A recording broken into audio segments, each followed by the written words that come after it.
एक महिला अपने नवजात शिशु के साथ समुद्र में 3 दिन और 3 रात तक प्याउती रही। उनका वे ये सहारा एक कंटेनर था जो अब डूबने वाला था। वह शिशु का डायपर समुद्र में फेंक देती है और फिर कुछ मछलियां उसे देखने आती हैं। वह जल्दी से एक साधारण मछली पकड़ने का उपकरण बनाती है, लेकिन मछलियां पकड़ना आसान नहीं होता। जब वह निराश हो जाती है तो अचानक आसमान में एक एयरलाइन दिखाई देती है। उत्साहित होकर वह कंटेनर में भागती है और एक कांच की शीट लेकर बाहर जाती है, लेकिन वह अपने पैर को चोटिल कर लेती है। दर्द की परवाह किए बिना वह जल्दी से उठकर मदद की आवाज लगाती है, लेकिन विमान के लोग उसे देख नहीं पाते। संक्रमण से बचने के लिए वह अपने घाव को शराब से साफ करती है और हेडफोन के तार से उसे सिल देती है, जो कि बहुत दर्दनाक होता है। फिर शिकार करने के लिए वह हेडफोन के तार से एक साधारण जाल बनाती है और उसमें डायपर को शिकार के रूप में डाल देती है। कुछ मिनटों के इंतजार के बाद एक मछली जाल में फंस जाती है और वह खाने के लिए मछली पकड़ पाती है। समय बीतता है और वह बहुत सारी आपूर्ति इकट्ठा कर चुकी है। जल्दी बचने के लिए वह सैकड़ों मदद के संदेशों को कागज पर लिखकर प्लास्टिक की बक्सियों में डाल देती है और उन्हें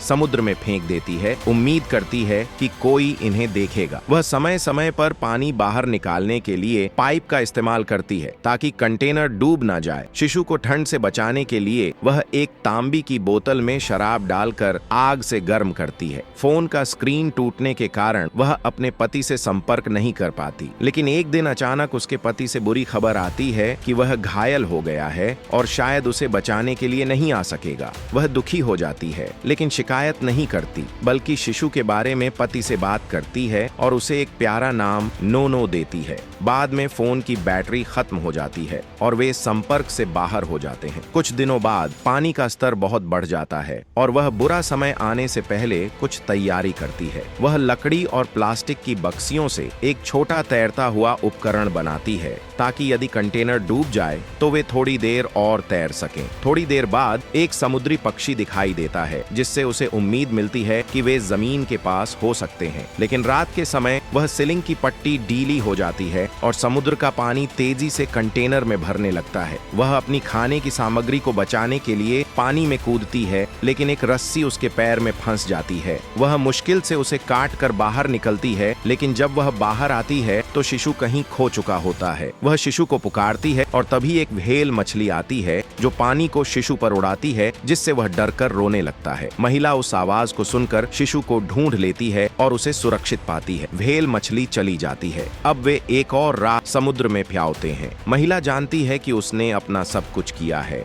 और शिशु के हाथ को पकड़कर कहती है कि वह अब कुछ नहीं कर सकती। जैसे ही समुद्र में फिर से समुद्री पक्षी दिखाई देते हैं, वह अपनी बची हुई मछलियों को बाहर निकालती है। पक्षी ध्यान आकर्षित करते हैं और पास में एक मछली पकड़ने वाली नाव आती है। नाव के लोग पक्षियों की अजीब हरकतों को देखते हैं और त्वरित रूप से नाव को वहां लेकर आते हैं। वे शिशु को बचाकर नाव में चढ़ाते हैं और रस्सी से महिला को भी बचाते हैं। महिला तब तक बहुत कमजोर हो चुकी थी, लेकिन दयालु मछुआरों ने हार नहीं मानी। कुछ समय की चिकित्सा के बाद महिला को बचा लिया जाता है। यह विश्वास करना मुश्किल है कि एक महिला समुद्र में पूरे 1 महीने तक प्याउते हुए अपनी माँ की साहसिकता और प्यार से शिशु के साथ जीवित रही। यह वाकई माँ के प्यार की महान शक्ति को दर्शाता है।